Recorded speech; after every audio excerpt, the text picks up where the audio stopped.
Hey everyone, Mr. Happy here, and welcome to Mondays with Mr. Happy, aka Mr. Happy Mondays, the weekly Q&A show where you ask me questions and I answer them. It's been quite an eventful week, mostly just getting ready for things that I'm going to be doing next month. The crazy game release season has indeed begun with Stranger of Paradise, which I did a sponsored stream for, thank you Square Enix, and Star Ocean 6, which I've just been describing as alright. It's got a little bit of classic kind of tri-ace jank, but it's a significant improvement over Star Ocean 5. Not that that was a high bar to reach anyway. So off to a decent start. We got Harvestella at the end of the week. We'll have patch 6.28 on November 1st, along with the new North American data centers. And of course, everyone knows we've got Sonic, God of War, Tactics Ogre, Pokemon all this month as well. So it's just going to be crazy, crazy busy. I already made a post about that in the community tab on YouTube. So if you haven't seen that, be sure to go check that out, as it covers not only plans for next month, but also how my October went. So just wanted to throw that out there. I also have another HelloFresh sponsor. Every month I've been sponsored by like something like HelloFresh or Factor or EveryPlate or whatever. And they're all subsidiaries or the parent company in the case of HelloFresh. But this month is a 65% off for your first box with free shipping. So if anyone is interested in trying HelloFresh in the US, I'll be including a link to that pretty much in all the videos for the rest of the month as well. And yeah, directly supports the stream. But hey, they're paying me regardless. I just get paid more if anyone signs up. Yeah, that's just how it works. Either way, let's get into the Q&A because I'm close to a minimum 10-hour cook on a pork shoulder with a butter honey sauce that it's been cooking in and marinate. Oh, I can't wait till it's done. It's gonna be so good. It's getting close to done, so I wanna get this done with and then go tend to that. So thank you to our sponsors over on Patreon for supporting. They don't have to support. I always post all my content for free here on YouTube anyway. But anyone who is supporting over there, thank you. There was somebody else who signed up for that. Kina. Thank you, Kina, for signing up over there. Again, not mandatory. Just enjoy my content here. That's all I ask of anyone. But either way, thank you to all of our sponsors over on Patreon. Either way, let's get into the questions, shall we? So without reading them, I already scrolled through, and I don't think there are that many. So it's just going to depend on how long my answers are, I guess. This might be on a shorter side for weekly Q&A. We'll see.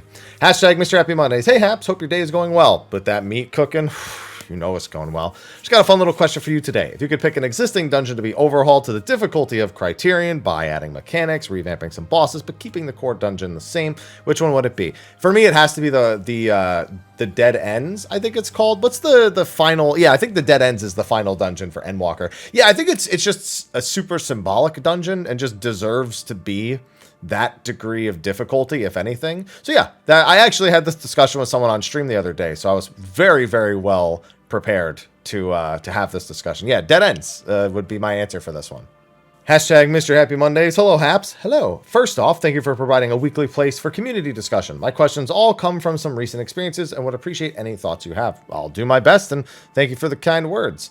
Context. For most of my time in game, I've been a healer, but switched over to DPS because that was the role I took when joining my first ever Savage Static at the beginning of Endwalker. Over the last few days, I've seen healers exhibiting unusual behavior. Both instances were in level 80 plus dungeons, and the healer would stand off to the side intermittently, hard casting a cure on the tank and hardly using damage spells on mobs, and only rarely on the boss. Occasionally there would be interactions with mechanics, but overall the process sounds like you were doing trust dungeons, but I guess not the case. Have you heard about similar instances? Yeah, it just sounds like bots. Occasionally when you're doing leveling roulettes, you do run into bots, whether they be healers, tanks, whatever. Healing, I think, is one of the more common ones. I think DPS is the most common, but not by a wide margin, because you can get away with just spamming heals to get through a dungeon, whereas the DPS, it slows the dungeon down, and I don't think they're scripted as well. But yeah, I mean, I've seen this. There are also just players. Sometimes you just coincidentally run into more players that are the equivalent of a heal bot, and they just make no effort to do anything outside of their defined role. But it's without seeing the behavior, it's really, really hard to tell which is which, because I see them both all the time. Man, I had to witness something the other day that was hurting me. It was a P7S that had a healer that a sage that just every AoE they just spam casted Prognosis every single time I witnessed that. It was like 3 or 4 of them in a row, and I'm just like, oh my god, that's so unoptimal. Like, you don't need that much. You just need just Drukole everything, Ixicole after the big hit, and then if you have Panheima for the bleed, throw that up. Maybe a shield beforehand as well with a Eucrasian. And it wasn't even Eucrasian, and they weren't even using Pepsis. Oh, I was like, how is this person doing P7S? Maybe they were new to Sage. Maybe they were new to healing, and they just decided to try that one. I don't know, but I witnessed this. It happened.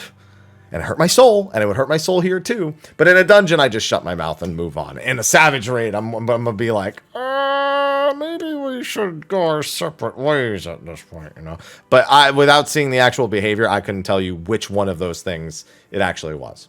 Hashtag Mr. Happy Mondays. Hey, Haps, how you doing? I'm doing all right. You doing all right? I'm doing all right. You doing all right. Your Hopium comments about Criterion are definitely ones I'd be super glad to see come true and remind me that my own... that I wondered if we had any insight in. Has the 14 team provided at any point told us the potential scope of what they want limited jobs to accomplish? No. All they've said is that limited jobs are there, and by jobs I mean singular with Blue Mage. The concept of them is that it is a job that its core identity in the franchise does not match what Final Fantasy XIV as an MMO is capable of delivering in traditional content structure.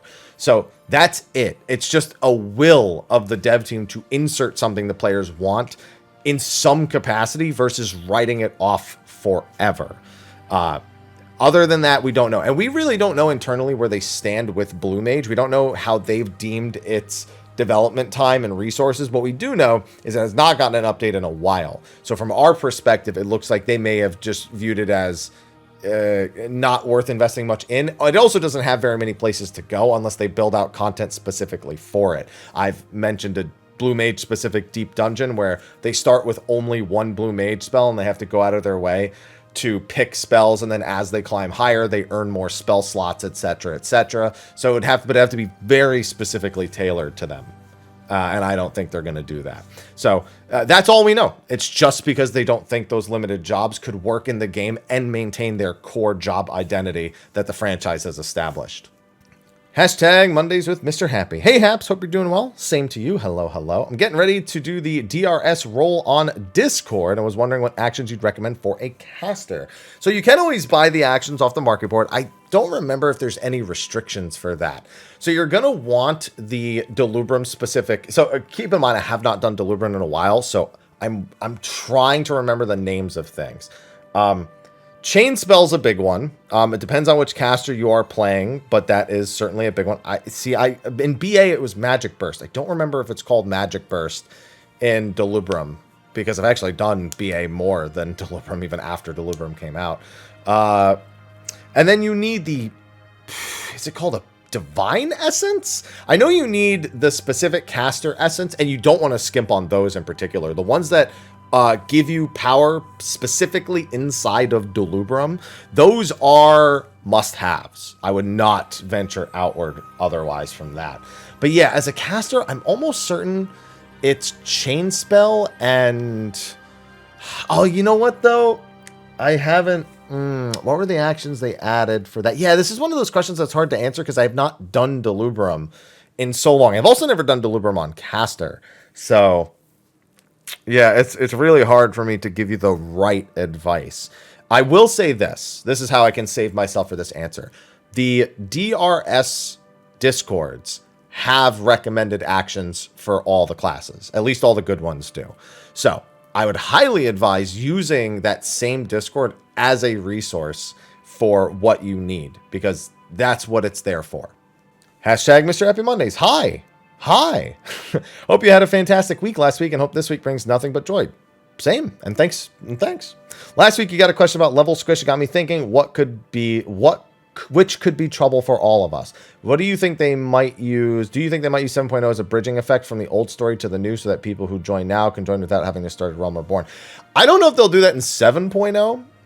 They have discussed doing something like this where they essentially create a new starting point for the game, and then you can choose whether or not you want to go through a Realm Reborn or choose if you want to start in the later content. They have discussed that as a possibility.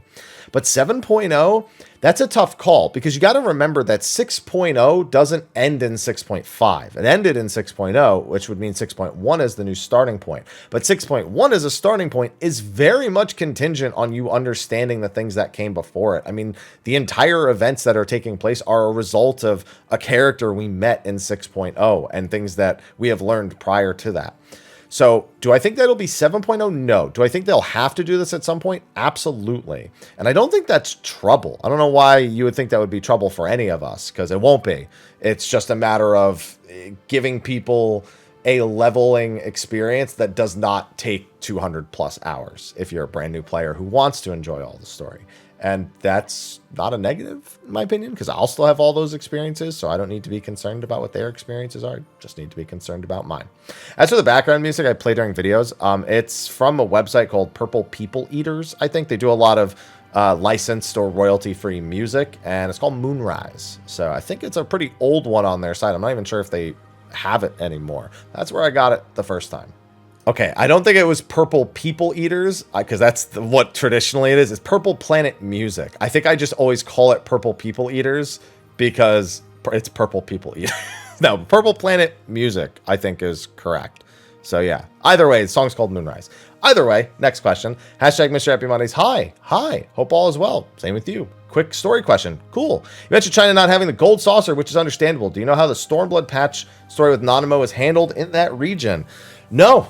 I have no idea, and I never questioned it before this moment. You'd have to find... I don't know if you could find that on YouTube, but you'd at least have to find someone who VPNs onto the global servers and ask them. And assuming they've actually watched the cutscene for it. I'd assume it's just cut. It just skips a quest or two, and you don't actually do the little section where Nanamo has that sort of lesson that's taught to her by Godbert, and instead she just kind of learns it on her own. That's the thing with localization. What we understand in the event, if you take that event out but rewrite it as if it never happened, then it doesn't matter that the event isn't there. So I'd have to assume that that's what went down, but I can't confirm for you what it is because obviously I haven't played it myself. Hashtag Mondays with Mr. Happy. Good day to you, sir. Hope you're doing well. Same to you. I got a 24-man related question. Okay. We're getting a lot of Stormblood raids. I freaking wish I would get Stormblood raids. I've been getting near. Oh. In my roulettes, and I know several attacks that used to cause an instant wipe now just do massive damage if people don't do the mechanics correctly. So here's the thing. A lot of those, they did not cause an instant wipe before, but the odds of a team actually doing mitigation in a 24-man is null and void. So I'm assuming, especially with Thunder God, that you are referring to the mechanic where you need a certain number of people standing in the little circle. Otherwise, it does a giant room wide. That one in particular, I think they did nerf. But often the difference is just that we, A, have better gear than we had back then. So our stats are capped at a higher point. And also, that allows us to circumvent the need for mitigation, because I've survived that mechanic before. Like, I'd be like, just throw up like crit low shields and mitigation here just in case, and the other two alliances would get wiped out and we would normally be okay. It's just not something most people do in 24-mans. But as for your actual question, why does Square Enix have to make such mechanics less threatening when they aren't really that hard? Because people need to get through it, and it's no longer currently relevant content. I mean, they only do this in select cases. Most things go completely unhindered. Looking at raids, we have P8S, and then before that it was Midas. That was the last time they really took any effort to deliberately nerf something in the raid category. In the 24-man category, I mean, that is the most recent occurrence, and I don't remember how long ago that was. I think it was during Shadowbringers. And then I think there might have been changes in Castrum. Well, I mean, Castrum was, and Dalriada, I think, were both mildly reworked to make sure that it was doable with less people more consistently. But other than that, I don't think there's too many changes. But yeah, if groups are consistently struggling with stuff and it's no longer currently relevant content, then it's always on the chopping block if they feel like they need to lower the barrier for people to get into certain things. Hashtag Mr. Happy Mondays with the... Wait, Mondays, Mr. Happy with the... My brain melted reading that. Hello. Hi. Watch your video about gear and stats. I agree with Mastery. Could be a lot of fun. Worked out well for a while. Yeah, I don't even remember what most of the Mastery effects were. I played until Cataclysm. So I played briefly in Vanilla because I was dating a girl who was playing Vanilla. I played in BC towards the end-ish. I think it was right after Zul'Aman came out, and then I went back and did everything there. Wrath, I played through most of it. I think I stopped a little bit during Ulduar, and then I played until Cataclysm, and I just got sick of it. Like, I think I was like, I don't remember how many heroic bosses I had done at the time, but I think we were working on the Omnitron defense system, and I just got bored of playing, and I don't think I've played since. But I don't even remember what Mastery did for most of the jobs back then. But I remember it being really hit or miss, depending on the job. My question is, I had an idea where instead of melding gear, you meld the job instead. Thoughts? So that only works as an idea, because the game isn't set up to do that. You could add a system. You wouldn't have to change it. You'd have to add the system of melding onto the particular job, but then you'd have to rewrite all the item code that tells the game that materia exists and what it's used for on tens of thousands of items. There's probably not a simple way to modify the baseline template and have it affect everything, because we've already seen them have to like say, oh, gear going forward is like this, but gear from before is different because of the task of actually fixing it. So the idea works. The execution is unlikely because of what's already built. Because I'd imagine what you'd have to do is you'd have to have it so that either A, there's only a few materia per job, but they have a far more substantial impact, or B, you'd have to make it so that every piece of gear you're wearing increases the maximum number of melds your job can have. And thus you'd need to completely rewrite the way that those items interact with the rest of the code in the game. And that is a significant undertaking. Not impossible. Most things aren't, but unlikely to ever happen. But you know, fine idea. I'm not shooting down your idea. I'm just saying it probably wouldn't happen. Hashtag with happy Mr. Monday. It's not even on the screen, but that's what it says. I have 3 long... Oh, we have our first not hello. I think we've gone a few weeks without a no helloer. And nobody gave me a spare yet this week. Disappointing. Firstly, you seem pretty positive about Variant and Criterion, but I was wondering if it was because you think it's a good foundation to expand on or generally think it's great content. Both. Personally, I want to see more trash and more dungeon, and was rather disappointed with the dungeon being a bunch of teleports. As for Variant, fighting the same boss over and over again felt pretty repetitive, especially because all the bosses never changed, minus one extra mechanic. I was quite tired of seeing the mid-boss already by my 3rd try. Having more experience with the developers' trends, do you think the Variant formula will be kept the same? Variant's probably not going to change. I think Variant, they pretty much nailed on the head for the target audience of Variant, people who are looking to uncover story and learn something a little bit different every time, especially if you're not someone who rushes from Variant into Criterion and instead does all of Variant first. That information you get from most of the bosses ends up becoming super valuable going into Criterion. It was hilarious going from Criterion back to the other 11 paths that I hadn't done in Variant and seeing all the things I would have learned if I had just done it first. That being said, I preferred the experience that I actually had because it was a little bit more It was just like blind progging more, which is always a fun experience to have.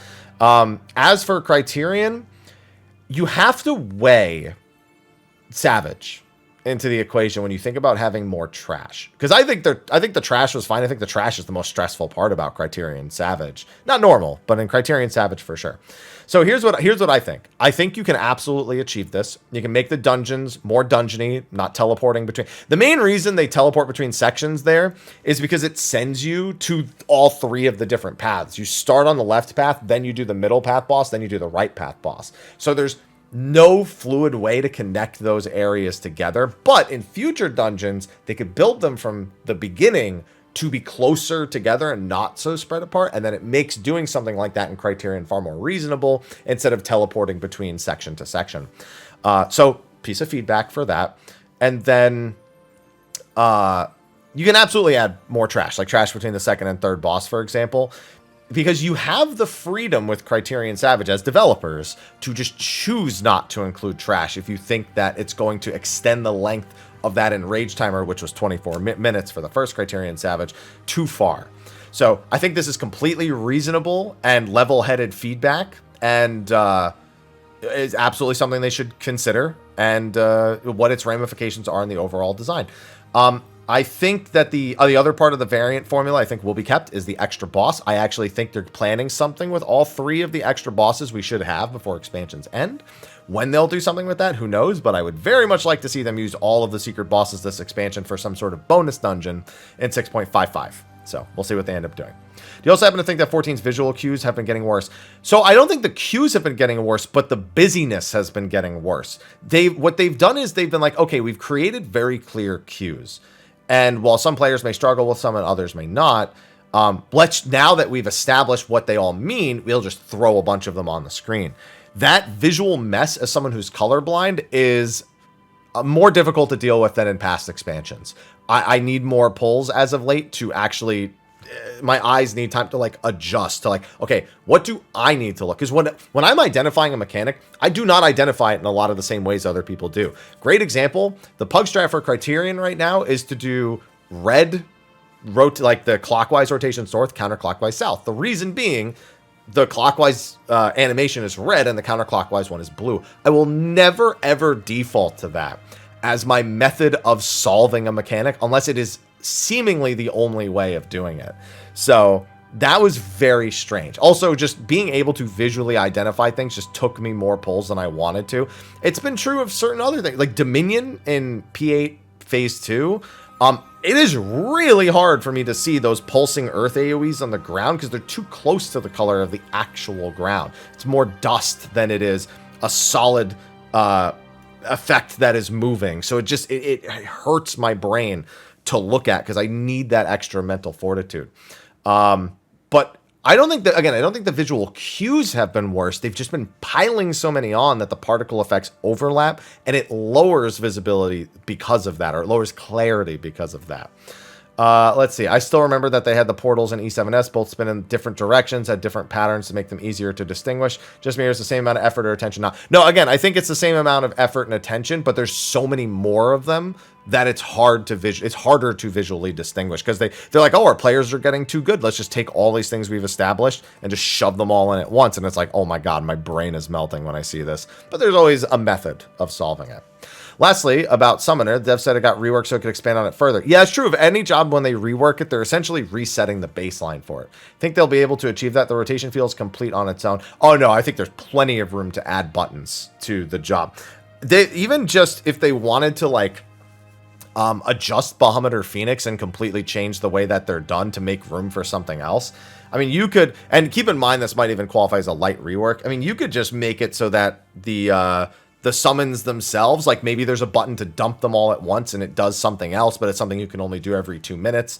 Like Grand Summon. Like what if every like other Bahamut was replaced with Grand Summon and it's just Bahamut, Phoenix, and all 3 of the summons at once, and they do like a 3,000 potency attack before you go into some other like phase that's kind of traditional. They can do things like that with it, or even they could shorten the summoning phases and add a 4th summoning phase so that between Bahamut and Phoenix, there's room for more stuff. There's a lot of room to expand current Summoner, but because they've designed it to be kind of complete upon its rework, you don't need those things for the job to be functional. And that's the important distinction between a job that is unmovable in its current design to a job that feels complete in its current design. It just makes you dread the thing that comes next because they don't always hit the nail on the head. So I don't think they're actually going to have any trouble adding things to Summoner's kit. I think there's so much room to do things, but it is going to change the feel slightly, whatever they do. Hashtag Mondays with Mr. Happy. Well met, Mr. Happy. Hi. What's your favorite exercise workout routine? Well, when I was in the peak of my GTL life back in New Jersey, I preferred HIIT training. Anything that was just go, go, go. I didn't really like ever doing, I'm going to do 3 sets of 10 and then maybe a max out set, or maybe I'll like superset, or I was always just like, my whole workout was a superset because I just wanted to constantly be moving because I get bored with like really traditional workouts, just going for a run, jumping on the bike. I can hear Aloha making his way into the video right now. I see Ivy has joined the video. So always going. Nowadays, what I tend to do is essentially 10 minutes of nonstop. I do something for a minute and then swap to something else for another minute. And I'll do that because I try to work it into my everyday. And among that, it'll normally be like I'll have push-ups, I'll have twists, you know, maybe I'll run in place or something like that. But it needs to literally be go, go, go, just a minute, alarm rings, a minute, alarm rings, a minute, alarm rings.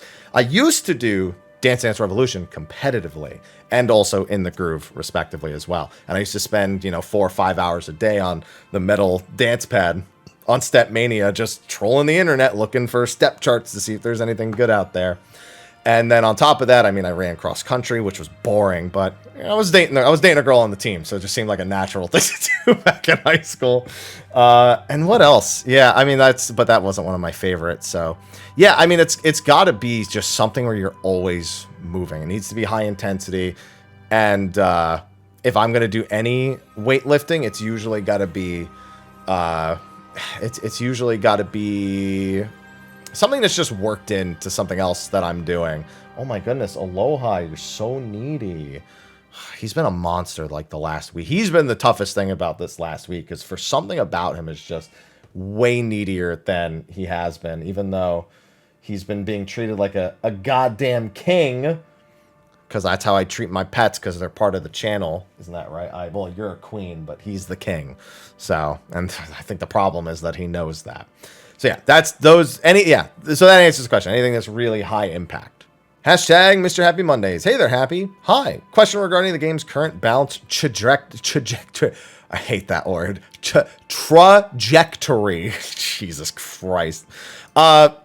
Okay, this is going to be... I'm curious to see what the basis for this question is. I don't think anybody would debate the fact that Reaper was overtuned when it was first launched. I would. Do I think it was tuned high? Absolutely. Do I think it was overtuned? No. Because with barely any job changes across any of its immediately competing jobs, most other jobs passed it before getting any job adjustments. Or again, only getting light job adjustments. I think everyone was drawn to it, including the skilled players, and played it first before going back to the jobs they already knew how to play or were committed to in previous expansions. And then you just saw Reaper fall to the bottom.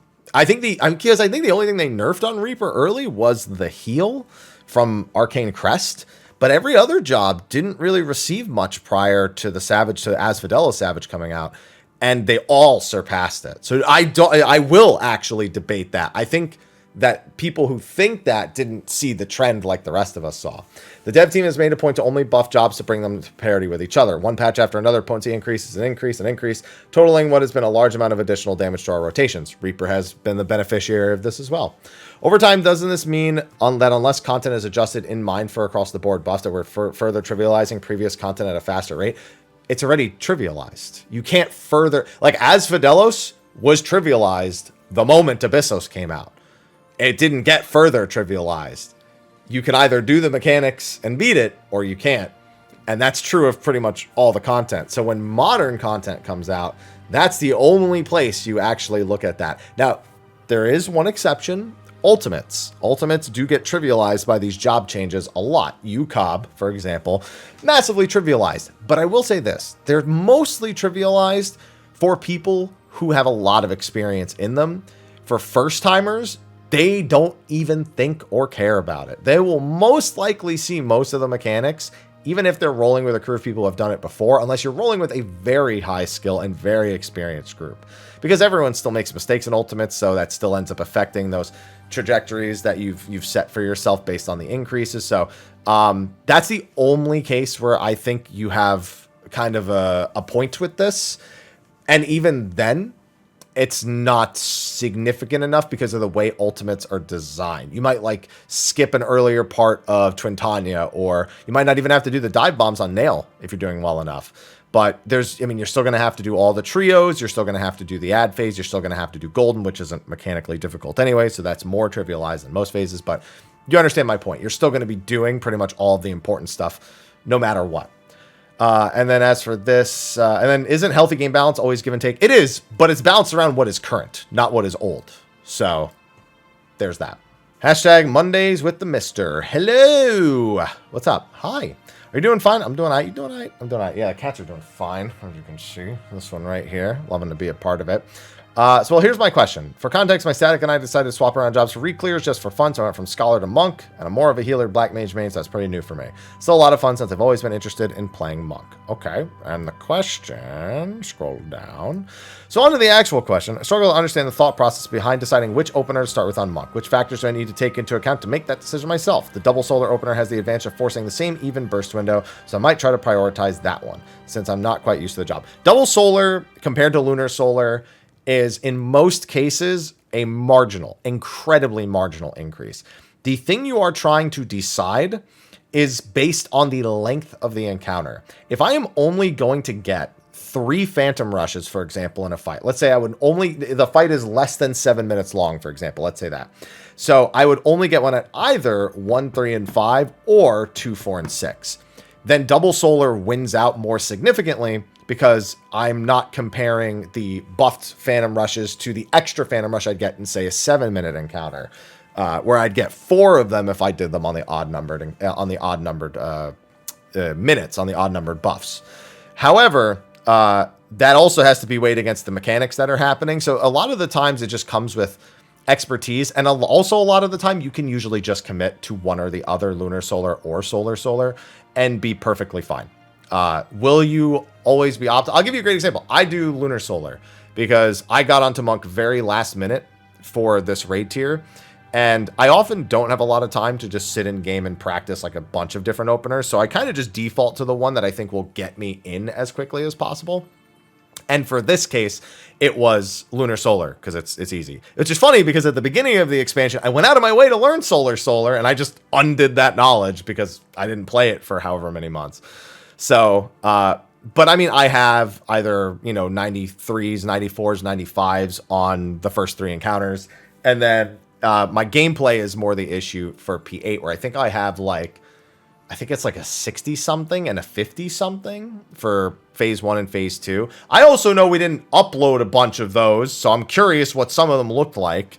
I don't know if they would have been any better, but I also haven't made much effort to try to improve much after the first couple of weeks once I was comfortable with those fights. And with the number of I died.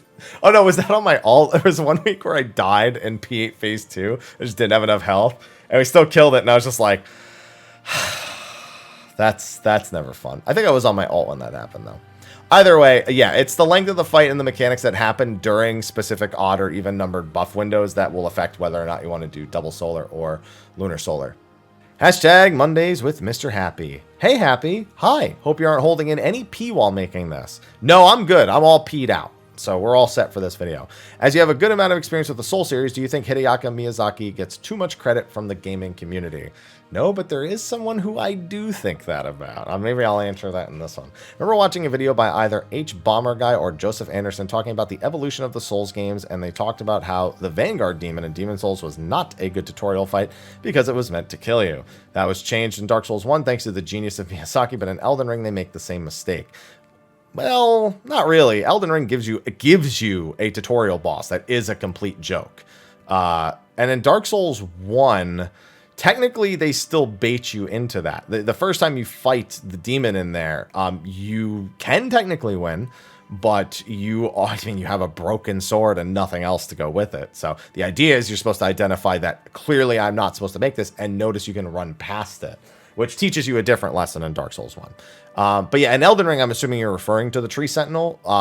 And you can beat the Tree Sentinel. I mean, a lot of people I know beat the Tree Sentinel just upon leaving the thing. They died a bunch, and they were stubborn and knew they didn't need to. They figured that out, which is an important lesson to teach the player for Elden Ring as well. You need to teach them if a challenge is in front of you, and you're not sure if you can challenge it, this is a game where you have an option. You can go someplace else, explore around until you want to come back and do this. So again, it's teaching a different lesson.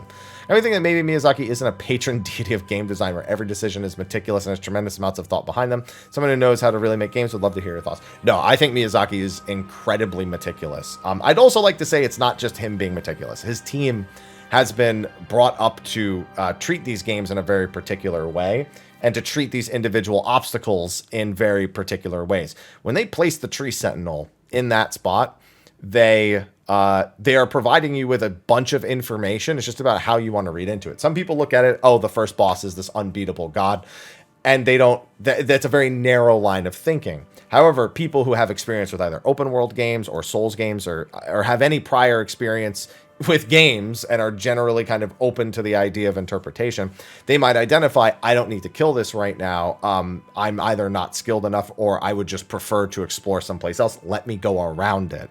And I will come back when I maybe gain a few levels, or I find a new weapon or something. And maybe they come back and still die, but they might see that they did a little bit better. So there's a lot of lessons to be learned throughout that. That being said, I don't think, even, obviously I talk about Final Fantasy XIV a lot. You should never elate, or I guess, or inflate the reputation of a game developer, because they do not all do perfect things. There is one developer that I think has been inflated to a point that is, it's not undeserved, but it doesn't feel like it makes any sense. And that is Kojima. I do not think he is a quote-unquote rock star amongst developers. Has he put out some decent games? Absolutely. Has he done anything what I feel is groundbreaking? I mean, yeah, there's some weird shit in Metal Gear Solid that mostly probably wouldn't fly nowadays, but does that make him a genius-level designer? No, and Death Stranding really reinforces my ideals with that, because I feel like he just gets treated like such a rock star. But I understand people do the same thing with Miyazaki, and I don't think that should happen. I think people should look at a game, as objectively as possible and find flaws in it. Even if you love a game, find flaws in it. Like Final Fantasy XIV, I mean, probably in this weekly Q&A alone, I've pointed out downsides to things, either suggestions from people or from the developers, while also stating upsides. You have to find a balance on both sides. And so I think that it shouldn't be one or the other in your eye or in this question. It should be a guy who made a game and I liked this part, or I didn't like this part, and that should be the end of it. Hashtag Mr. Happy Mondays. Hey Haps, how's it going, dude? It's going all right. You doing all right? I'm doing all right. I've heard a lot about how crit variance is bad. What kind of solution would you propose? Would it be better if crit damage was always capped at 40% and crit rate was altered so that it only affected crit frequency, or does that sound boring and make it stronger? So direct hit is probably the bigger problem. But the crit variance problem was brought on by two different things being put in Final Fantasy XIV at the same time.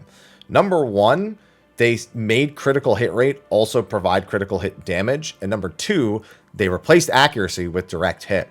So you now have not only a whole extra stat that can either proc or not proc that changes your damage variance, but the stat you already had, you've just given a stronger element. So now when somebody crits, it's even stronger than before, which means when you don't crit, the difference between the minimum and the maximum has been increased. So reversing those changes by removing direct hit and removing crit hit damage on critical hit rate would undo variance, but wouldn't serve the game's itemization any better, which is why people don't just look at removing those as the sole solution. It's about finding an alternative that is a more attractive, consistent option. One big thing that happened this expansion is determination was brought a lot more in line with direct hit.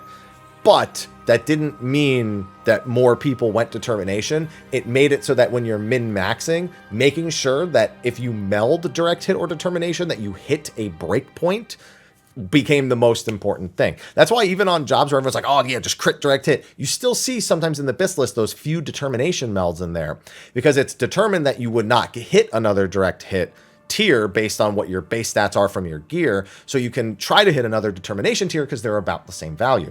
That's a much healthier relationship with stats than critical hit rate has right now, where pretty much every job needs to be getting crit. You still consider it with crit. You don't want to meld crit if it would not get you to the next tier, but that's not information you have in the game. That's information that people have painstakingly tested and come up with the results for. So it's just so full of different elements that we need some stats that have more consistent effects on our damage or interact with the jobs in a more particular way. It's why I've mentioned mastery being something that would more directly assist jobs because you could tailor it to the jobs and how much they want out of it versus other stats. So there's other things in play here. There's also the effect of how particular your skill speed and spell speed need to be for a lot of rotations to work, meaning that you can't just willy-nilly decide you want to be the fastest you can possibly be, because it can completely screw your buff windows, and that's not fun for anyone. So everything is compounded, but realistically, that problem where they've added a lot of damage variance is the core of it all. Hashtag Mr. Happy Mondays. Good morning, Happy. Good morning. What do you think about the devs adding rival wings into the roulette? They need a different roulette, I think, because the Frontlines roulette is designed for the way Frontlines is created. Whereas Rival Wings is a completely different layout. I mean, even just the number of people who can go in. That's why it doesn't have a roulette, which is lame. But unfortunately, the alternative is to make another one. And I think they will do that. I think they'll make another PvP mode that's 2 teams of 24. And then they'll finally throw Rival Wings into an actual roulette with that other mode. But, I mean, they gotta do something. Rival Wings is dead as dicks. And it needs to stop. Hashtag Mr. Happy Mondays. Hey, Happy. Hi. I want to get your take on something me and one of my static members stumbled upon. Okay. Yoshi P said in one of the past live letters, I believe it was 2 or 3 live letters ago, this would have been, since I already see what you're suggesting, some big event will kick off the next expansion. We hypothesized that due to our meddling in the 13th and with whatever Golbez is cooking up, what if the event being alluded to is the 13th rejoining with the source? That's not going to happen. I'll give you one very, very important reason why. We have made active efforts to fix the first, and it is going to take a very long time before the first is completely salvaged. Now, the first still could have technically melded with the source. I mean, they were trying to achieve that. What little bit of it was left, despite the wave of light, was still rejoinable.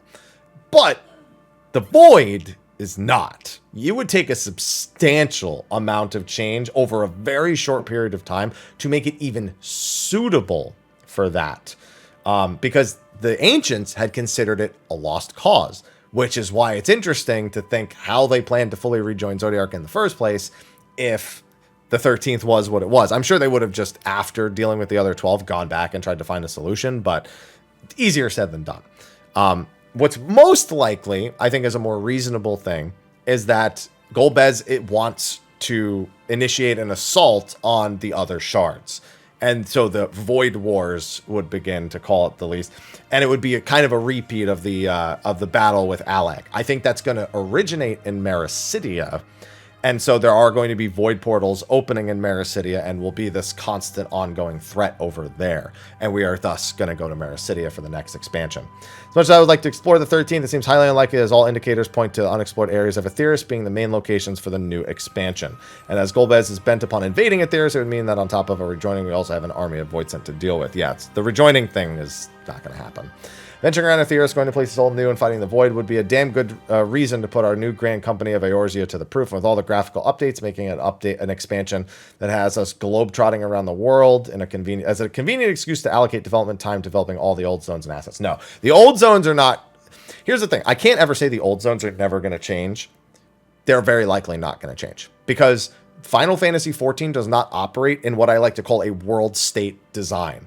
Meaning that when a new player joins the game, their world state is set to their progress in the game. Whereas a later player that is later in the game will experience a different world state. Some places this is incredibly obvious. The first, when you're going through the story and not going through the story, the sky. You know, as a player, you will still see the other players who finished the story running around, but your sky will be different than theirs. Another one is Alexander in the Hinterlands. Before you finish the story, Alexander, there are like rocks in place of where Alexander's physical body will be. But then a player that has completed the requisite story, Alexander will be there. So we have those types of things. Now, that's not to say, combining it with the question we answered earlier, that they couldn't do both at the same time and do kind of like a story/level squish and change the previous world. I don't think they're okay with that idea, or at the very least, the changes that happen would have to be changes that also allow you to play the original portions of the story without any significant changes or without anything majorly changed. So that is why these kind of things are not impossible. It would be wrong for me to say they couldn't happen. But based on those precedents, they would not be my first guess. So that's it, because you can't just go and update all the old zones without also changing the entirety of how those zones were used before. That is very, very important. Hashtag Mr. Happy Mondays. Hi, Happy. Hi. These Monday Q&As have been a great source of knowledge for 14 and just want to say thank you. Glad you enjoy it. I know nothing about the summoner lore for 14, but do you think we will ever get Shiva or Ramuh phases with the new summoner kit? The level 50 quest, the first Heaven's Ward job quest, is you actually trying to summon Ramuh Egi and it failing. So, could they undo that? Sure. They're the developers. They make all the rules. Is it, again, kind of like the last question, would I predict it? No. Should they do it? Probably. Hashtag Mondays with Mr. Happy. Howdy, howdy, Mr. Happy. I'll take one of those howdies and apply it to that question earlier. First time asker here. I don't know if it's already been asked before. Trust me. Just because it has, even if it has been, that has never stopped anyone in the history of the show. Is there any way I can change my healing? I can gauge my healing or practice running on healer rolls. I'm on console, by the way. Just do it. That is it. You go into a dungeon. Make sure you can do the dungeon cleanly. Go into a 24-man, make sure you can do the 24-man cleanly. Go into an extreme trial, make sure you can do the extreme trial cleanly, and work your way up the ladder one by one, trying everything. That is the only way you can realistically do it. Hashtag Mr. Happy Mondays. Hello. Hello. How stoked are you for a potential Parasite Eve remake or remaster? So I've got a thought on this. Really want to see the series have some love. So, I'm two sides of this. One, looking at the original game and the second game, I look and I go, man, if they could bring that up to modern standards and refine the systems, it could be amazing. When you look at everything that came after those, like Third Birthday, you wonder if it might just not be better left in the dirt. So the answer is, I'm curious to see if this whole symbiosis, what is it called? Symbiogenesis thing. A, see if it is Parasite Eve, and B, see if it's good. So gotta both sides there. Gotta wait to see. Hashtag Mr. Happy Mondays. Hey there, Haps. Hi. Hope your week went well. Same to you. Longtime fan of the channel, but this is the first time I've asked a question, and it's a bit of a long one. Okay. Basically, I've been playing Final Fantasy since 5.1, and I finally want to get serious about rating, but don't know where to start. I cleared EX 1, 2, and 3 pretty quickly when they released, but only cleared P1S, and my FC pretty late into the tier since I was more of a casual player. The FC doesn't raid anymore, so my only choice is to use the PF to learn and clear fights. Don't really know where to start with that, much less how to even find and join a static. I'm also on Crystal and was thinking of hopping over to Ether instead, but I'm unsure if it's really worth paying for a transfer. Well, you don't need to pay for a transfer. We have data center travel now. Why would you pay for a transfer? Basically, just wondering if you had any tips for advice for someone looking to get into savageries and eventually. You just need to do it. This is what I always tell people. You just need to stop thinking and do it. Doesn't matter what world you're on or what data center you're on, especially because, like I said, that we have data center travel now. So if you don't like what you're experiencing in Crystal, you can go look at Ether at any point. But that's it. That's all you need to do is just do it. If you are afraid of not knowing the mechanics, watch a video beforehand. If the video still kind of confuses you, watch a few clear POVs, Google or YouTube. Like if you're playing Machinist for whatever reason, YouTube Machinist POV P5S, see what they're doing, and then think, okay, I can do that. It's just, you just got to build it up. Either build up the knowledge base by experiencing it via guides and videos beforehand, and then experiencing it firsthand, or dive straight in. There's really no other options, especially if you've already done EX trials. So you're already past that first step that I would recommend to most people. Hashtag Mr. Happy Mondays. Hey, Haps. Hi. Back again with a quick question. Wish I had more context, but I can't seem to find it anywhere. Anyways, I was wondering, how do I get a different idle animation with samurai with his or her sword drawn? Those are gender-based, I'm pretty sure. I have one where my character puts the sword behind their back. I saw another player that has an animation where they put the sword to their side. Yeah, that's definitely gender-based. So if you want the other one, please go buy a Fantasia and change your gender. I don't know why they don't just make it so that they're both available on both genders. And I've seen that criticism before, but I don't know. That is what it is. All right, the question before this, I started reading it and I read through the whole thing, and it was a lot of text. It was a lot of text and it was all grouped up, so it was just kind of hurting my eyes to read. Essentially, it goes over the current design of Black Mage and what their 2-minute window looks like and how it's a very not standard method of getting into and out of their 2-minute buff windows. And the question was, do I think they will standardize Black Mage? And there are Black Mages who are concerned about this And I think the answer is no, until they potentially rework Black Mage. I think whenever they might do that, that might cause that change to happen. But as for how it ends up looking, I couldn't even begin to fathom that, because Black Mage I thought was going to get reworked ages ago, but they keep finding a way to add stuff to it, so maybe it's still safe. I have no idea. Hashtag Mr. Happy Mondays. Howdy, Happy. Hi. Is there a good reason to do a Glaya right now besides Glam, or am I fine to just not do it at all until the next Alliance raid comes out?